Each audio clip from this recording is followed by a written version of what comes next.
What's going on, everybody? Welcome back to the channel. Big Dog Brett. Thanks so much for being here. We really appreciate it. On our way to 4,000 subscribers before the season starts, and with you guys' help, we'll get there just fine. Don't forget to hit like, subscribe, and share. Send it to your mom and them. We really appreciate it. Today, we're going to be talking about George Pickens, exactly what that means for UGA, or does it mean for UGA. Can the Bulldogs recover? Well, we're going to find out right after this. Shut up and sit down.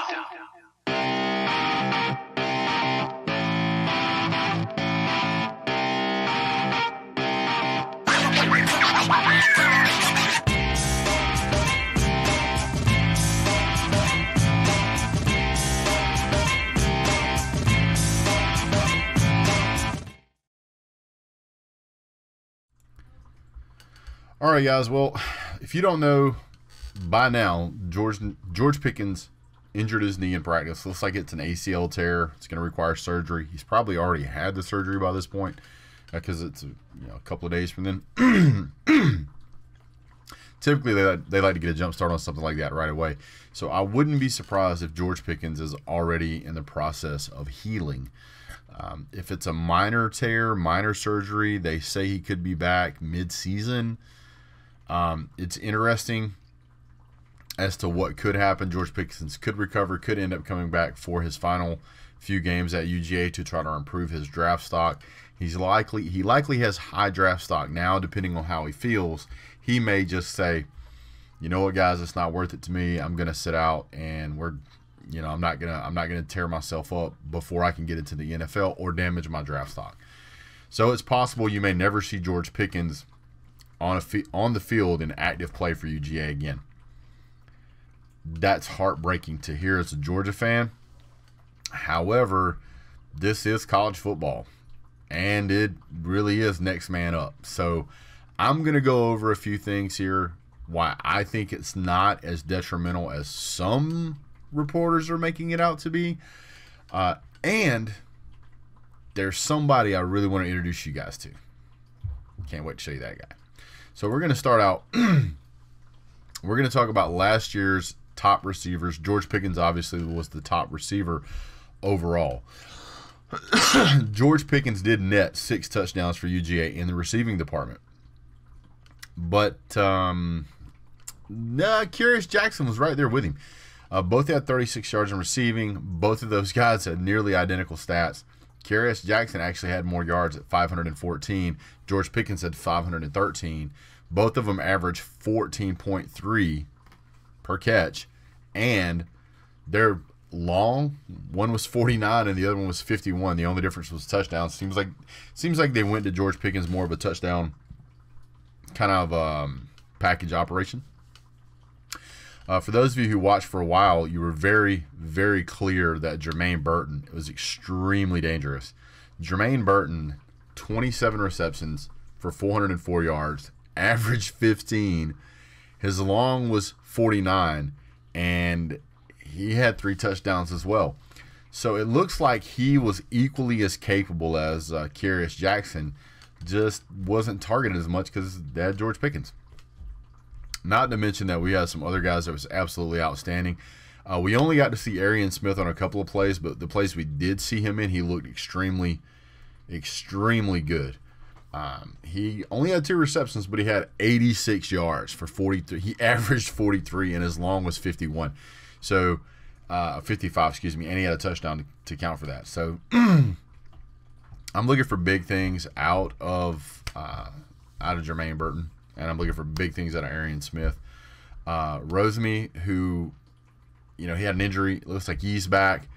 He only had 4 receptions, but 62 yards, averaged 15.5. Do you see a trend here? This seems to be more of an indication of the play calling and more of a way to spread the ball around, so to speak. You look at Arian Smith, great numbers. If you look at Matt Landers, which we're glad he's gone, kind of the same thing. 2 receptions, 27 yards, but 13.5 yards a carry. That looks more like a play calling spreading around than it does just, hey, this guy's really good. One of the interesting things to look at is both James Cook and Kenny McIntosh were targeted quite a bit as out of the backfield, receivers, as they say, catching passes out of the backfield. 14.1 yards per reception for James Cook. And Kenny McIntosh, 11.1. Notice that all of these are north of 10 yards. This is something that UGA has struggled with in the past, is yards after catch and explosive plays where you average 10 or more yards. So that was something that we really were looking at wanting to improve. Now I'm going to point out somebody who's who left the program. Well, you know, we won't even talk about that. We're just going to let that go. We're going to let that go.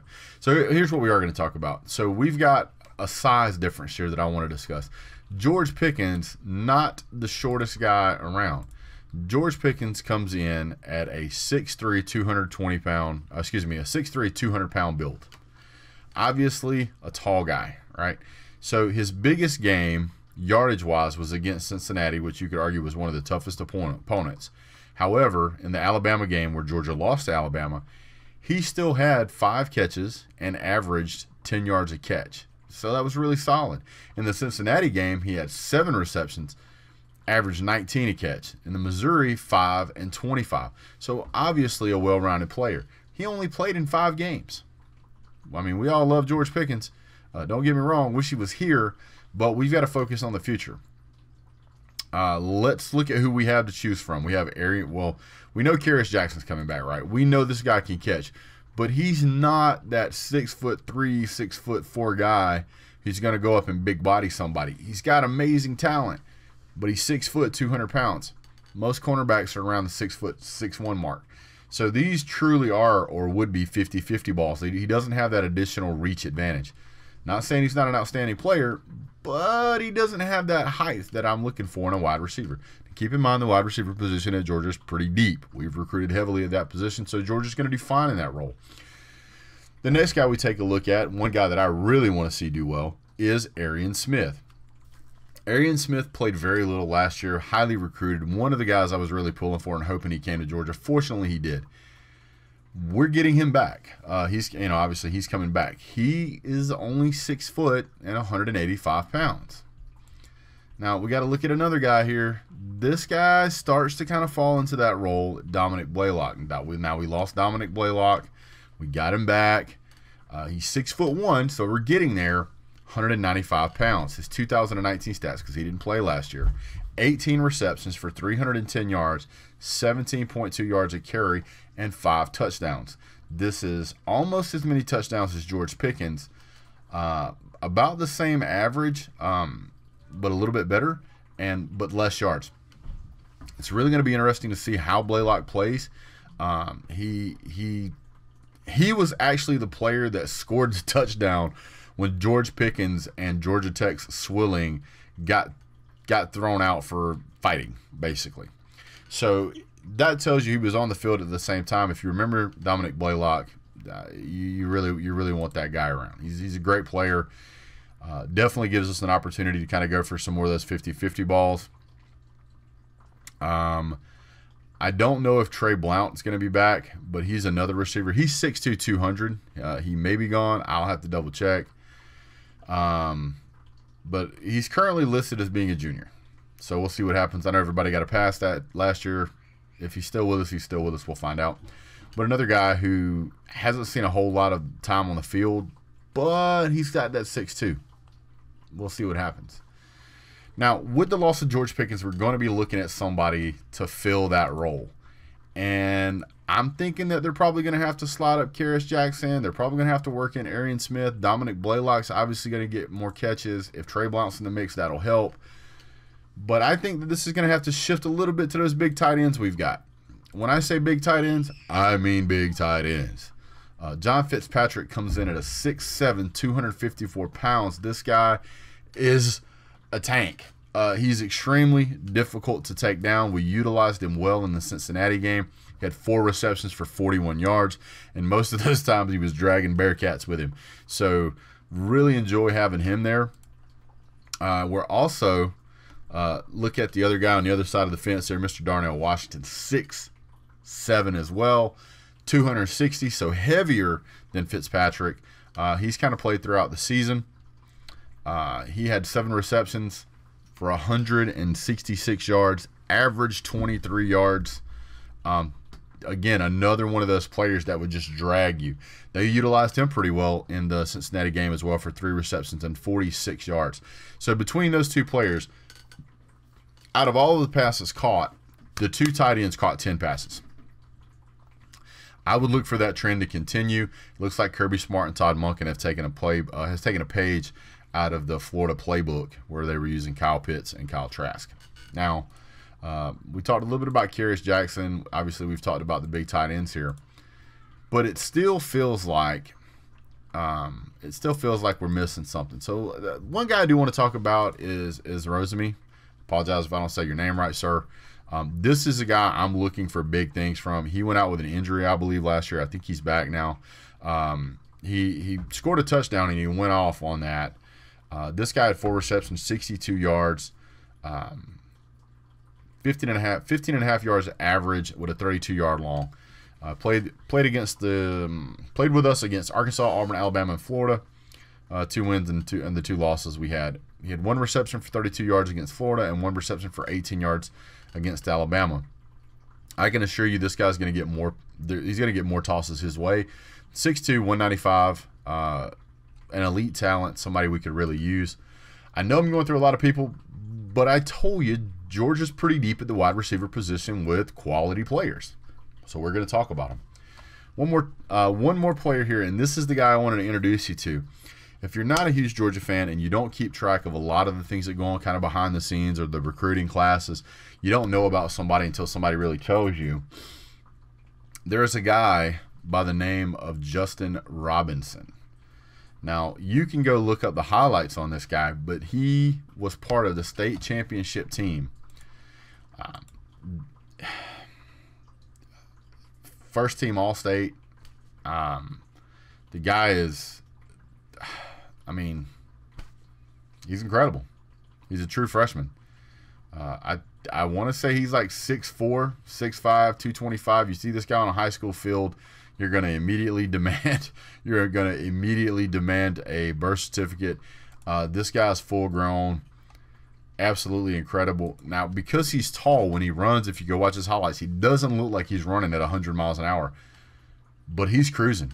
And he's hard to tackle. He doesn't go down easy. He's really got great vision. He's a very physical wide receiver, which is something that the Kirby Smart and crew really like to have aboard. He's not scared to block somebody from the 30-yard line and push them all the way into the end zone. He's pretty mean about it. Yeah, he gets after people. He's not scared of contact. He will tackle, and he has great vision. Now, I said he will tackle. The reason I bring that up is because he also played cornerback. So you may even see him switch in and play some cornerback when we need somebody if somebody gets injured. He has great vision, great ball hawking skills. He had numerous receptions numerous receptions and interceptions.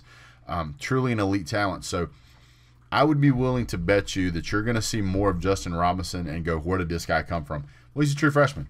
So you're probably going to see a lot of that on the field. Now, how does that detract away from Georgia and its national championship hopes? How does Georgia really kind of compare to everything that we were hoping for this season? One of the people in the comments section on one of the other videos said that if we had to depend on George Pickens to win us a national championship, we weren't going to win a national championship. And I think that's accurate. I think that if we were going to lose a star player at any position, wide receiver is probably the best position to lose one from. We lost a wide receiver on a core of tons of wide receivers. Now, I'm not saying that George Pickens is not an elite player. I'm not saying that. George Pickens, for all I know, could have went out and won the Heisman just like Devontae Smith did. I don't know. The guy certainly has some skill. But here's the flip side of the coin. JT Daniels has proved that under pressure, he can perform. He can put the ball where he needs to put it. He can do the job. I believe that the core of wide receivers we have are more than capable in getting out in space with the correct play schemes that's being called up by Todd Monken in order to win a national championship without having to depend on one singular player. I believe the biggest headache that Georgia has had, and I've said it multiple times, is that UGA has struggled with dealing with the quarterback position. This year seems to be the first year that hasn't been an issue in probably 5 or 6 years or longer. I mean, you can go all the way back to Jacob Eason. So I think we went from Grayson Lambert, which was terrible, I believe, correct me if I'm wrong, to Jacob Eason. Jacob Eason comes in, does okay first season. Second season goes out there. Was it the third game or first game? I can't remember. Playing against Tennessee, goes out of bounds, gets hit by a Tennessee player going out of bounds, blows his knee out. Then comes in Jake Fromm, 2017. 2017, we go out there and do what we do. Had a quarterback situation debacle the whole time we had Justin Fields. Then, Jake Fromm leaves. Well, then we do slap in Stetson Bennett, which was terrible. Then halfway through the season, we figure out, hey, Stetson's hurt. Let's play JT Daniels. JT Daniels goes out there and shows off and continues to do so even in the postseason. So for me, I'm looking at this as, I won't say just a bump in the road, maybe a little bit of a washout in the road, but certainly something Georgia can deal with. If you're an Oklahoma fan, if you're a Clemson fan, if you're an Alabama fan, if you're a fan of Ohio State, any of the major programs right now that are looking to make a national championship run, and you think that Georgia losing one player is going to completely knock Georgia out of contention, I hope you continue to underestimate the Dogs. Because looking at what I'm looking at, looking at what I see, I don't think that this is as detrimental as some fan bases think it is. It is detrimental, not saying it's not, but I think that Georgia has the clientele, has the staff, and has the personnel to overcome this problem. Tell me how you feel. You can like down in the comment section, subscribe. You can also, if you like, you can support the channel by buying t-shirts and hoodies and stuff. We got some stuff in there. I am going to be at the G-Day game. If you guys want to talk about it there, be glad to do so. You can send me an email. You can follow me on Twitter. You can do all those things. But if you really want to help the channel, like and share. You can share it to Facebook. You can share it wherever you want to. But I ran across a really interesting stat. Looking through some of the stuff with the channel, there's an analytics thing that creators that we get that we can see. In the past month, of all the videos I've made, of all the views I've had, which is awesome, I thank you guys for that, there was a grand total of 3 shares. I was disappointed. That's the first time I had found that analytic existed, and I looked it up and I was like, I wonder how many people shared it. And I pulled it up and I went, oh, 3. Oh, maybe that's for one video. No, that was for all of them. I was like, oh man. So I'm just gonna ask if you guys could share. I'd really appreciate it. It helps the channel a lot. When you hit the share button, the YouTube algorithm recognizes what's going on. They recognize that people are sharing it because they think it's valuable content. And if you feel like it's valuable content, if you got something out of it, please hit the like button and share. That's all you got to do. But hey guys, I really appreciate you being here. I wanted to give you my personal breakdown on all that stuff and kind of what I could see from the 30,000 foot view. Can't tell you how much I appreciate it, guys. Let's get to 4,000 subscribers. I can do it with you guys' help. Thanks so much for tuning in. Don't forget to have a great day. God bless. Go Dogs.